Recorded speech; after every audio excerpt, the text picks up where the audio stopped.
Hi, have a nice day. இப்போ நம்ம பார்க்க போகிறது RS Agarwal class 10 arithmetic progressionல third sum. இங்கே ஒரு சீக்வன்ஸ் கொடுத்துருக்காங்க AP சீக்வன்ஸ் -1 -5/6 -2/3 -1/2 கொடுத்துட்டு நெக்ஸ்ட் டேர்ம் என்ன அப்படின்னு கேட்குறாங்க. ஸோ இது வந்து நம்ம ப்ரீவியஸ் வீடியோஸில் பார்த்த மாதிரி தான். ஸோ இதில் ஃபஸ்ட் டேர்ம் வந்து A is equal to -1. Common difference நம்ம எப்படி கண்டுபிடிப்போம் அப்படின்னா second number minus first number.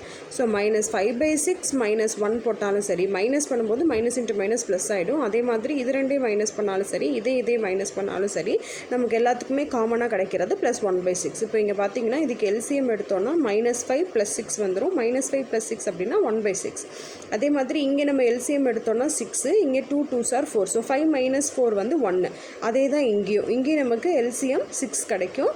இப்போ இங்கே வந்து பார்த்தீங்கன்னா -3 கிடைக்கும், இங்கே பார்த்தீங்கன்னா +4 கிடைக்கும். ஸோ 4 - 3 1/6. ஸோ எல்லாத்துக்குமே காமன் டிஃப்ரென்ஸ் கிடைச்சிருக்கனால நமக்கு கொடுத்துருக்கிற சீக்வன்ஸ் வந்து ஒரு ஏபி அப்படின்னு கண்டுபிடிச்சிட்டோம்.